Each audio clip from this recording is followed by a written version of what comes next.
May isang natatangi uri ng kapangyarihan na lumalabas hindi sa kung ano ang ginagawa ng isang leader, kundi sa kung ano ang hindi na niya kailangang gawin.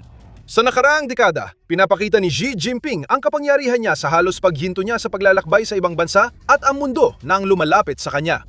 Ang mga banyagang leader ay pupunta sa Beijing, dumaan sa seremonya at umuwi agad.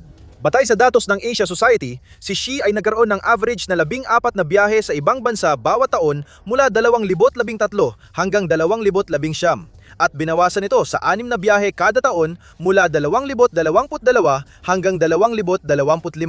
Noong 2021 beses lang siyang umalis ng bansa. Noong 2021, hindi siya umalis kahit minsan. Di umano dahil sa krisis ng COVID. Pero malinaw ang mensahe. Lumipat na ang geopolitical na sentro sa Beijing, hinihintay ang pagdating ng iba. Nang sumakay si Xi ng eroplano papuntang Pyongyang noong Hunyo 2026, naging malaking balita ang biyahe niya. Unang bisita niya sa Hilagang Korea sa loob ng 7 taon at unang paglalakbay abroad na yung taon. Isang nakakagulat na pagbabago ito. Si Xi, na ginagawang malapit sa kanyang mundo, ay siya pang pumunta kay Kim Jong-un. Para maintindihan kung bakit ang isang maingat na leader ay ginamit ang impluwensya at bumisita sa pinaka-isinantabing rehimen, kailangan nating sundan ang kadena ng impluwensya. Ang kadena ay hindi nagsimula sa Pyongyang o Beijing, kundi sa mga linya ng artilyerya sa silangang Ukraine. Magsimula tayo sa dating tirahan ni Kim Jong-un. Sa loob ng dekada, parang textbook partner ang Hilagang Korea at si China ang may hawak ng susi. Iba-iba man ang pagkataya sa kalakalan ng Pyongyang sa China, pero lahat ay patungo sa parehong direksyon. Itinaya ng National Committee on North Korea na umaabot ito ng hanggang 75% noong 2022. Sa isa pang tala noong 2026, nananatili pa rin itong lampas 70%. Ano man ang bilang, ibig sabihin nito ay na-sanction, na-isolate at ang ekonomiya ng North Korea ay nakadepende lang sa isang katuwang. Maliit lang ang kalakalan sa ekonomiya ng bansa dahil sa mga sanksyon na nagtutulak na umasa ito sa sariling kakayahan. Limitado lang ang magagawa mo at walang reserba ng langis ang North Korea. Karamihan ng yaman nito ay mula sa China. May dalawang paraan ng Beijing para kontrolin ang North Korea. Mayroon ang ekonomiyang aspeto, ang simpleng katotohanan na kaya nitong higpitan ang daloy ng enerhiya at kalakalan na inaasahan ng North Korea na maglilimita sa kakayahan ng bansa na mag-angkat ng mahahalagang produkto at magluwas ng kanilang mga produkto sa ibang bansa. May diplomatikong aspeto rin ang issue ng denuklearisasyon na maaring gamitin ng China para kontrolin ang kapitbahay nito at ipakita sa Washington ang mahalaga nitong impluwensya sa negosasyon. Isang puno lang ang maaring kapitan ni Kim, pagmamay-ari pa ng Beijing. Sulit na huminto sandali upang masusing suriin kung gaano kababaw ang tinatawag na alyansa sa likod ng lahat ng ito dahil dito mo mauunawaan kung bakit hindi basta-basta mapapasulod ng China ang Pyongyang. Sa papel, tila matibay ang ugnayan. Gamitin ang 1,960. Isang kasunduan ng pagkakaibigan, kooperasyon at pagkakatulungan na magdiriwang ng ika-65 anibersaryo mayong taon ay ang tanging formal na kasunduang militar na pinananatili ng China. May provision ito na obligadong magtulungan ang bawat panig kung sakaling salakayin. Pero ang totoo, mas malamig pa kaysa sa nakasaad sa dokumento, na puno ng matagal na pagdududa sa isa't isa. May struktural na kontradiksyon sa relasyon nila na hindi matatakpan ng kahit anong kasunduan. Palaging nais ng Beijing na ang Hilagang Korea ay masunurin at matatag. Isang buffer na kaya nilang kontrolin. Hindi isang Hilagang Korea na tunay na makapangyarihan at hindi mahulaan sa kanilang hangganan. Lagi namang gusto ng Pyongyang ng suporta mula China nang walang kapalit at tinitingnan ang pakikialam nito sa kanilang mga usapin at armas bilang banayad na panghihimasok na tinututulan nila. Tulad ng nabanggit ng International Crisis Group, matagal nang nag-iingat ang Beijing sa pagtulong na palakasin ang militar ng Hilagang Korea, habil ang isang militar na pinalakas na Pyongyang ay pinagmumulan ng kaguluhan sa halip na maging isang pakinabang. Laging may tensyon sa dalawang pananaw na yon. Ginamit ni Kim Jong-un ang digmaan sa Ukraine para subukan ang mga limitasyon ng mga pananaw na yon at alamin kung gaano kahalaga sa China ang suporta ng Hilagang Korea. At ang dahilan niyan ay pumasok ang Rusya sa digmaan na inaasahan na hindi nila kakailanganin ng ganoon karaming mga yaman gaya ng nangyari. Pero gaya ng alam mo, ang pananakop sa Ukraine ay nauwi sa matinding digmaan ng artilyera na mabilis kumonsumo ng bala kaysa kayang gawin ng isang ekonomiyang pangdigmaan. Nang kulangin ng bala ang Moscow, naganap sila kung saan-saan. Ang susunod na pangyayari ay pwedeng subaybayan gamit ang mga bukas na ebidensya. Nakipagtulungan ang Open Source Center sa Reuters para subaybayan ang mga padala gamit ang satellite imagery, habang binuod ng Royal United Services Institute ang natuklasan. Mula Agosto 2023 hanggang Tagsibol 2025, ang maliit na fleet ng mga barkong may bandila ng Rusya ay gumawa ng halos 64 na biyahe na gahatid ng 15,800 shipping containers mula pantalan ng Rajin, Hilagang Korea, papuntang malayong silangan ng Rusya. Tinatayang ang mga container ay naglalaman ng 4.2 hanggang 5.8 milyong artillery rounds. Pangsapit ng unang bahagi ng 2026, umabot ang bilang na yon sa nakakagulat na 33,000 container at tinatayang 15 milyong piraso ng 152 mm na bala. Para mailagay sa perspektibo, naniniwala ang mga opisyal ng Kanluran at Ukraine na kaya lang gawin ng mga pabrika ng Russia sa 2024 ay hanggang 2.3 milyong bala. Kapag inekstrapula natin ito sa tagal ng digmaan at posibleng produksyon, maaaring nagsusupply ang Hilagang Korea ng humigit kumulang 40% ng mga bala na ginagamit ng Russia. Ayon sa Reuters, may ilang unit ng artilyera ng Russia na gumagamit ng 50 hanggang 100% ng mga bala mula Hilagang Korea. Kahit mukhang parang ingay lang sa likod ng digmaan sa Ukraine, mahalaga pa rin ang industrial na tagumpay na ito para sa relasyon ng Hilagang Korea at China. Ang sektor ng depensa ng Hilagang Korea ay kulang sa kagamitan dahil sa mga parusa at iniisip ng ibang bansa na ito ay labi na lang ng Cold War. Bigla siyang nagkaroon ng malaking customer na may walang katapusang pangangailangan. Ang digmaan sa Ukraine at pangangailangan sa bala ay naging pampasiglang tulak para sa industriya ng armas ng Hilagang Korea. Layunin na pagpapatakbo ng mga linya ng paggawa ng bala sa full capacity ay ayusin ang lumang planta, panatilihin ang trabaho ng manggagawa at mag-ipon ng dayuhang salapi. Ang digmaan ay isa ring laboratorio ng aktual na putukan. Lahat ng sistema at sundalong pinapadala ng Hilagang Korea ay bumabalik na may karanasan at puna mula sa totoong labanan na hindi matutumbasan ng anumang pagsubok sa kapayapaan. Ang datos ng produksyon ay batay sa dami ng iniluluwas, hindi sa aktual na sukat sa Hilagang Korea, na kilala bilang isa sa pinakalihim na bansa. Malinaw ang direksyon. Ang digmaan ang nagpasigla sa industriya ng armas ng Pyongyang na hindi nagawa ng panloob na pulisya.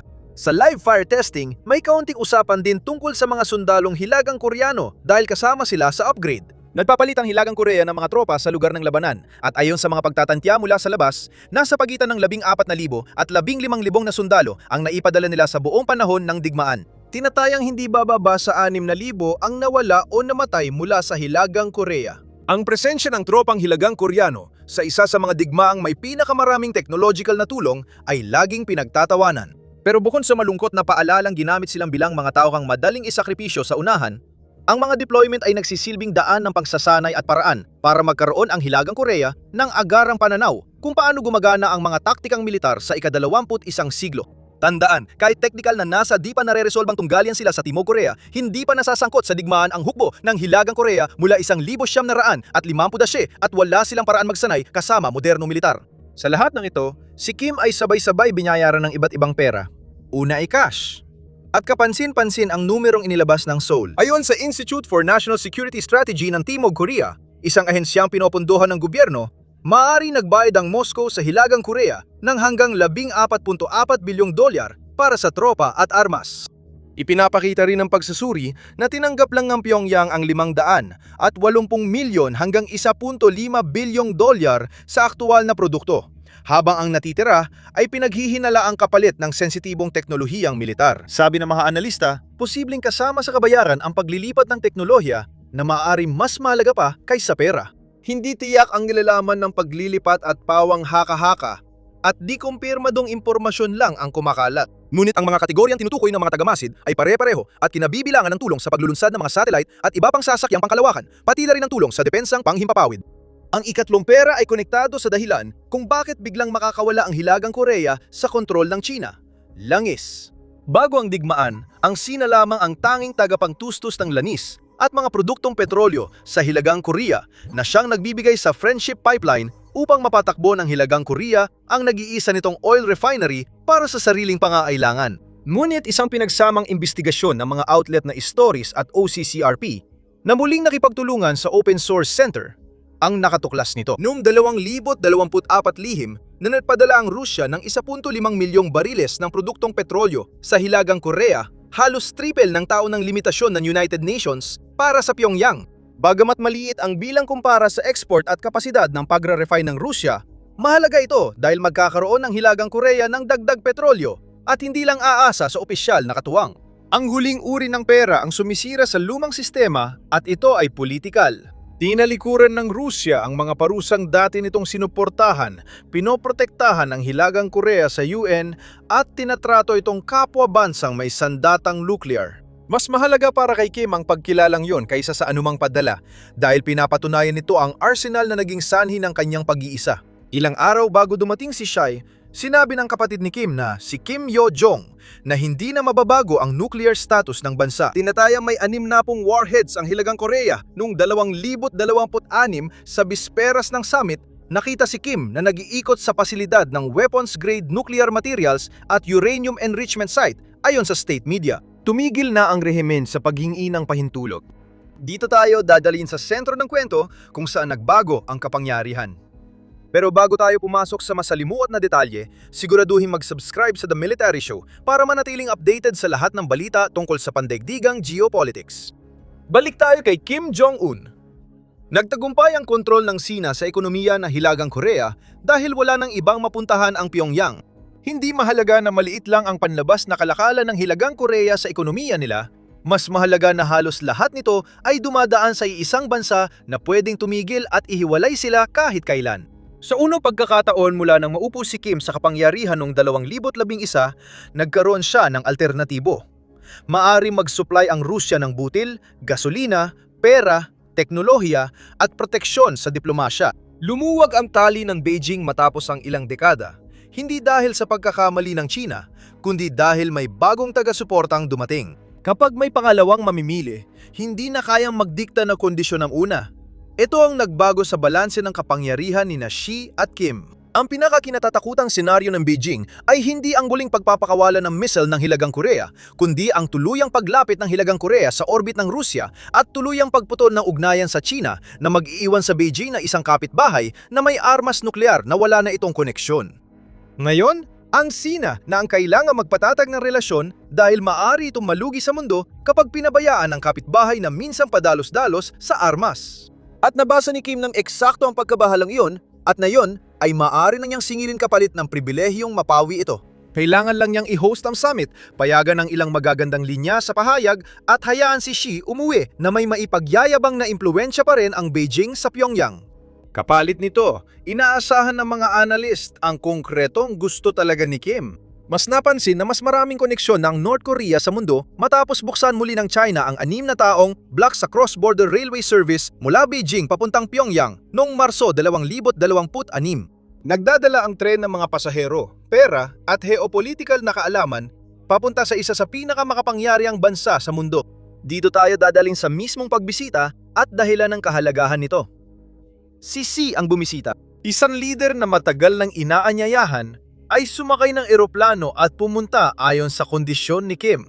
Napansin na hindi natala kayang armas nuklear na Hilagang Korea at posibleng demilitarisasyon sa pagbisita. Sinuri ng Brookings Institution ang summit at napansin na bagamat sinasabi pa rin ng mga opisyal ng China na opisyal pa rin ang linya sa denuklearisasyon, hindi na ito binibigyang diin ng Beijing sa publiko. Tinanggihan ito ng Pyongyang at sinuportahan ng Rusya ang Hilagang Korea bilang bansang may armas nuklear. Ang pagpupumilit sa isyu ng denuklearisasyon ay nagdudulot lamang ng panganib na mapalayo ang loob ni Kim sa pinakamasamang pagkakataon. Para kay Kim, ang aral dito ay hindi nagagawing kondisyon ng Beijing ang relasyon nila sa isyu ng nuclear. Kaya kailangan na ng Sina ng ibang paraan para mapigil at mapasunod ang pinakamaliit nitong kapitbahay na isang malaking estratehikong panalo para sa Pyongyang. Ang pagpili ni Xi sa Hilagang Korea bilang unang dayuhang destinasyon na yung taon ay nagpapakita ng suporta at nagbibigay kay Kim ng lehitimasyon sa bansa at sa labas nito. May simbolikong pagbabago sa ginamit ng mga salita. Dati, inilarawan ng ugnayang ito bilang parang magkakapatid o kasama na may malinaw na hierarkiyang may nakatatanda at nakababata. Mas inilalarawan na ngayon ng mga ulat ang summit bilang pantay na relasyon at estratehikong pakikipagtuwa ng mga aktor na inuuna ang sarili nilang interes. Kung titingnan natin lampas sa mga salita, isa talaga itong pagbaba ng antas para sa Beijing. Hindi na ito ang nakatatandang kapatid ng umaasa sa kanya na Hilagang Korea, kundi isang estratehikong katuwang na lamang ng isang bansa na ngayon ay may mga oportunidad sa ekonomiya, kahit pa ang mga iyon ay bunga ng sarili nitong ambisyon o hindi. Habang nagbago ang relasyon ng China at Hilagang Korea, malagang talakayin ang epekto nito sa pandaigdigang geopolitics, lalo na sa Estados Unidos. Isa sa nakukuha ng Beijing sa ugnayan nito sa Hilagang Korea ay ang pagkakaroon ng panabla sa Estados Unidos. Bilang isang katuwang sa kalakalan, ito ang tanging kapangyarihan na kaya mapigil sa Pyongyang. Kaya naman ito ay isang katuwang na kailangang mapanatiling kapanig ng Washington. Gagana lang ang panabla kung talagang kaya magpatupad ng pagpipigil ang China. Matapos magkita sina Xi at Pangulong Donald Trump noong 2026, nagkaibang bersyon ng Amerika at China ukol sa kanilang napag-usapan, lalo na sa isyung ito. Habang sentro ng Washington ang denuklearisasyon, isinasantabi naman ito ng Beijing. Kung nais ni Xi gamitin ang Hilagang Korea bilang alas sa pakikitungo sa mga Amerikano, ngunit hindi niya ito ganap na makontrol. May iba pang dahilan ang pagbisita niya sa Pyongyang, maliban sa pagpapakita ng magandang ugnayan. Ipinakita ang impluensya para din sa mga nanonood sa Washington. Ang pagpapakitang gilas ng impluensya at ang tunay na impluensya ay magkaiba, at alam ito ni Kim. Para ipakita ang punto, ginamit pa niya ang kanyang mga armas. Nagpalipad ng sunod-sunod na short-range ballistic missiles ang Hilagang Korea noong huling bahagi ng Mayo bago i-anunsyo ang pagbisita. Tugma ito sa nakasanayang pattern ng Hilagang Korea. Pagpapaputok sa dagat bago mahalagang pagpupulong, na parang pinapakitang sinusunod nila ang sarili nilang schedule. Bisita man ay dumating o hindi. Kung mas may kontrol ang Sina sa Hilagang Korea, maaari nitong ipagpaliban ang pagbisita o pilitin itong itigil ang pagpapakita ng kanilang arsenal ng misail. Dahil kailangan ng China ang tulong ng Korea, binaliwala na lang ang issue. Tama bang pamagat? Niloko ba ni Kim si Xi?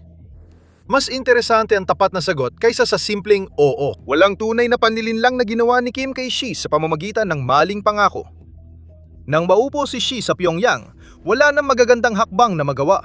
Nakuha na ngayon ng Hilagang Korea ang lahat ng kalamangan mula sa pagpapadala ng mahahalagang supply ng Russia at pagbibigay sa industriya ng Hilagang Korea ng pagkakataong mag-export sa iba bukod sa China. Gayunpaman, tandaan na hindi lang basta natalo ang China.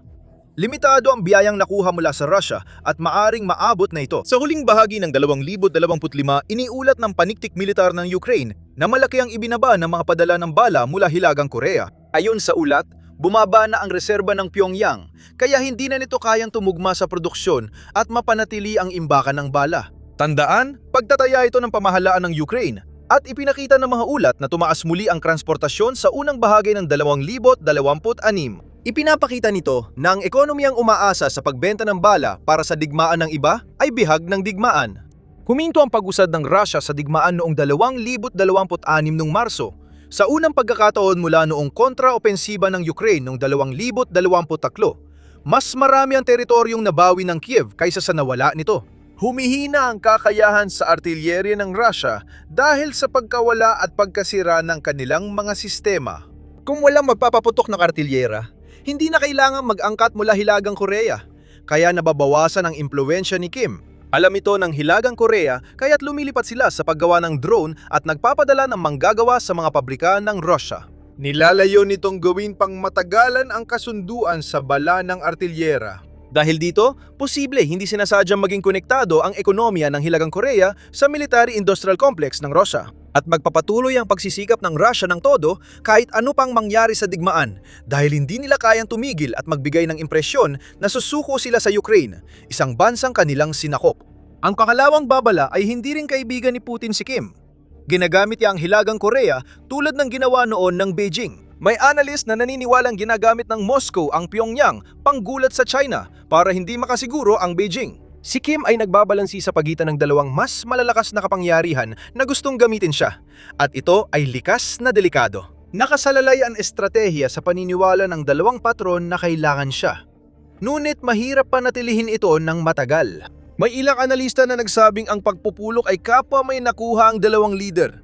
Lehitimasyon at malayang ugnayan para kay Kim, malaya sa kondisyon ng nuklear. Ipinakita ni Xi na nanatili ang China bilang hindi mapapalitang katuwang sa ekonomiya ng Pyongyang at pinaalala sa Washington matapos makipagpulong kina Trump at Putin na sentral pa rin ang Beijing sa rehiyon. Pinananatili ng Sina ang kasalukuyang kalagayan at kailangan ng pambihirang hakbang ng Hilagang Korea para mabago yun ang lampas sa simbolikong kilos.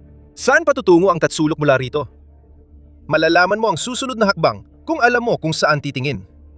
Ang unang senyales ay sa Hulyo, 2026. Diyan gaganapin ang ika-65 anibersaryo ng kasunduan noong 1961 at tanong kung may gagawing konkretong aksyon ang Beijing bukod sa magagandang salita. Maaring ito ay pagbebenta ng armas, air defense package o naval drill, mga aktibidad na gusto ng China paminsan-minsan.